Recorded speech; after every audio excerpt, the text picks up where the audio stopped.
স্বাগত জানাচ্ছি প্রিয় শিক্ষার্থী বন্ধুদের। কোভিড-19 প্রেক্ষিতে 2022 সালের এসএসসি পরীক্ষার পুনর্বিন্যাসকৃত পাঠ্যসূচি অর্থাৎ এসএসসি যে সকল পরীক্ষার্থী আগামী বছরে বোর্ড পরীক্ষায় অংশগ্রহণ করবে সে সকল শিক্ষার্থী বন্ধুদের উদ্দেশ্যে ব্যবসা উদ্যোগ বিষয়ের নতুন সিলেবাসে কোন কোন অধ্যায়গুলো কোন কোন শিক্ষণফলগুলো যুক্ত হয়েছে এবং সেই সংক্রান্ত নির্দেশনা এবং কতগুলো ক্লাসের প্রয়োজন হবে সেগুলো আমরা বিস্তারিতভাবে আজকে দেখার চেষ্টা করব। আমরা সবাই জানি যে কোভিড পরিস্থিতির কারণে প্রায় 1.5 বছর ধরে সরাসরি শিক্ষার্থী বন্ধুরা কলেজে এসে বা স্কুলে এসে ক্লাস শ্রেণীকক্ষে অংশগ্রহণ করা সম্ভব হয়নি, যার প্রেক্ষিতে যদিও আমরা অনলাইন ক্লাস পরিচালনা করে আসছি, যার প্রেক্ষিতে এই সংক্ষিপ্ত সিলেবাস যেন শিক্ষার্থী বন্ধুরা দের এসএসসি পরীক্ষার অনুশীলন খুব সহজেই তারা করতে পারে। তো আজকে আমরা দেখব যে ব্যবসা উদ্যোগ বিষয় কোড 143 কোন কোন অধ্যায় যুক্ত হয়েছে সিলেবাসে সেই বিষয়গুলো আমরা দেখার চেষ্টা করব।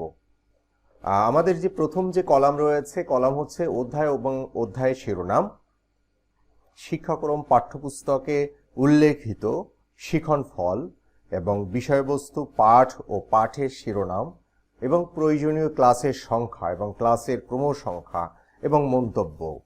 এবং ব্যবসা উদ্যোগ বিষয়ে থিওরি হচ্ছে 100 মার্কেরই, অর্থাৎ এই বিষয়ে কোনো ধরনের প্র্যাকটিক্যাল নেই, অর্থাৎ ব্যবহারিক নেই।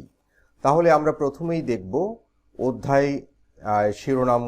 তার আগে একটা কথা বলে নেওয়া ভালো, শিক্ষণফল কি? শিক্ষণফল হচ্ছে পাঠ শেষে একজন শিক্ষার্থী বন্ধু আসলে কিভাবে ওই পাঠের বিষয়বস্তুকে ব্যাখ্যা করবে বা বিশ্লেষণ করবে বা বর্ণনা করবে, সেটা হচ্ছে শিক্ষণফল। আজকে যদিও আমরা সবগুলো শিক্ষণফল এখানে পড়া সম্ভব নয়, কারণ তাহলে ভিডিওর লেন্থ অনেক দীর্ঘ হয়ে যাবে। আমরা শুধুমাত্র অধ্যায় এবং অধ্যায়ের শিরোনাম এবং পাঠ ও পাঠের শিরোনামগুলো আমরা দেখার চেষ্টা করব এবং প্রয়োজনীয় ক্লাসের সংখ্যা এবং ক্লাসের ক্রমসংখ্যা।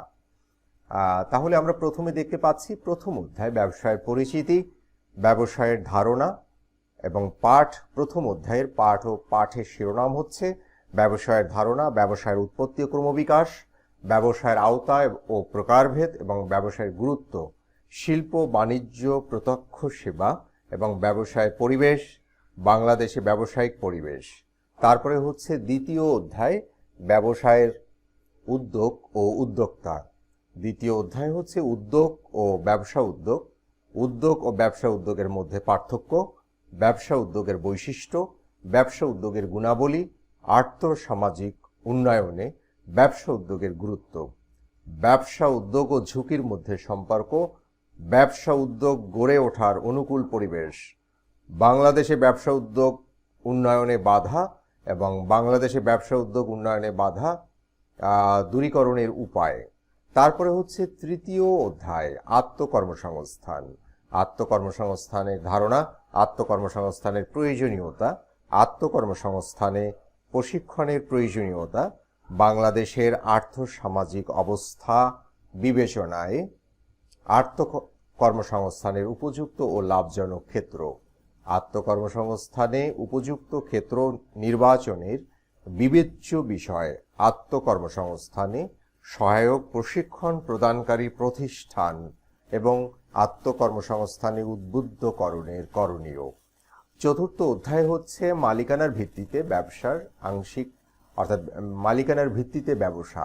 এখানে আংশিক কথাটার উল্লেখ কেন করলো? অর্থাৎ এখানে চতুর্থ অধ্যায়ে এখানে যে কয়েকটা শিক্ষণফল দেয়া রয়েছে তার থেকে বেশি শিক্ষণফল রয়েছে বইতে আমাদের, কিন্তু এই জায়গায় যে কয়টি শিক্ষণফল উল্লেখ আছে ঠিক সিলেবাসের জন্য, পরীক্ষার জন্য এই কয়টি শিক্ষণফল চতুর্থ অধ্যায়ের জন্য পড়লেই চলবে।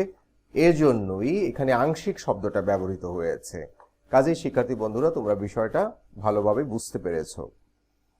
এবং চতুর্থ অধ্যায়ের পাঠ ও পাঠের শিরোনাম হচ্ছে মালিকানার ভিত্তিতে ব্যবসায়ের প্রকারভেদ, এক মালিকানা ব্যবসায়ের ধারণা বৈশিষ্ট্য, এক মালিকানা ব্যবসায়ের উপযুক্ত ক্ষেত্রসমূহ, অংশীদারি ব্যবসায়ের ধারণা, অংশীদারি ব্যবসায়ের গঠন, অংশীদারি ব্যবসায়ের বৈশিষ্ট্য, অংশীদারি ব্যবসায়ের চুক্তিপত্র বৈশিষ্ট্য এবং অংশীদারি ব্যবসায় চুক্তিপত্রের বিষয়বস্তু এবং অংশীদারি ব্যবসায় নিবন্ধন, অংশীদারের প্রকারভেদ, অংশীদারি ব্যবসায়ের বিলোপ সাধন। তারপরে হচ্ছে পঞ্চম অধ্যায় ব্যবসায়ের আইনগত দিক। ব্যবসায়ের আইনগত দিক, লাইসেন্স, যৌথ মূলধনী কোম্পানি নিবন্ধন এবং ফ্রাঞ্চাইজ চুক্তি, মেধা সম্পদ, প্যাটেন্ট, পণ্য প্রতীক, ট্রেডমার্ক রেজিস্ট্রেশনের প্রয়োজনীয়তা এবং ট্রেডমার্ক রেজিস্ট্রেশনের সময়সীমা। তারপরে হচ্ছে copyright, Bangladesh standards and testing institutional বীমা। তারপরে হচ্ছে ব্যবসায়ের বীমার প্রয়োজনীয়তা এবং বীমার প্রকারভেদ। অষ্টম অধ্যায় ব্যবসায় প্রতিষ্ঠানের ব্যবস্থাপনার ধারণা, ব্যবস্থাপনার কার্যাবলী, পরিকল্পনার ধারণা, সংগঠিতকরণের ধারণা ও গুরুত্ব, নেতৃত্বের ধারণা, নেতৃত্বের প্রকারভেদ, আদর্শ নেতার গুণাবলী, ব্যবসা অর্থায়নের ধারণা, অর্থায়নের উৎস।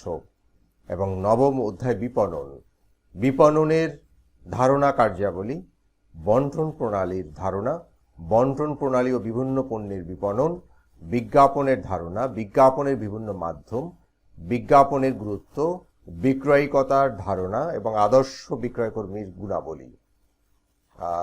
11শো অধ্যায় ব্যবসায়ের নৈতিকতা ও সামাজিক দায়বদ্ধতা, ব্যবসায়িক মূল্যবোধ এবং নৈতিকতার ধারণা, নৈতিকতা, ব্যবসায়ের নৈতিকতা।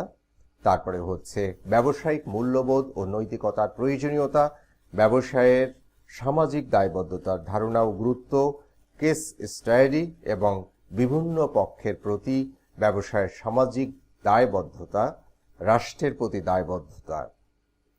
এটা হচ্ছে 11তম অধ্যায় এবং 11তম অধ্যায়ের সমাজের প্রতি দায়বদ্ধতা, ক্রেতা ও ভোক্তাদের প্রতি দায়বদ্ধতা এবং শ্রমিক কর্মচারীদের প্রতি দায়বদ্ধতা এবং বিভিন্ন ব্যবসা প্রতিষ্ঠানের সামাজিক দায়বদ্ধতামূলক কার্যক্রম, পরিবেশ দূষণ রোধে ব্যবসায়ের দায়বদ্ধতা।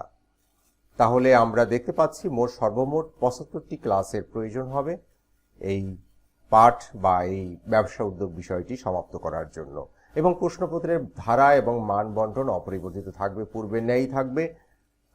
এবং আমাকে অনেক শিক্ষার্থী বন্ধুরা তোমরা মেসেজ করেছিলে, সেই সুবাদে দু একটা কথা বলার।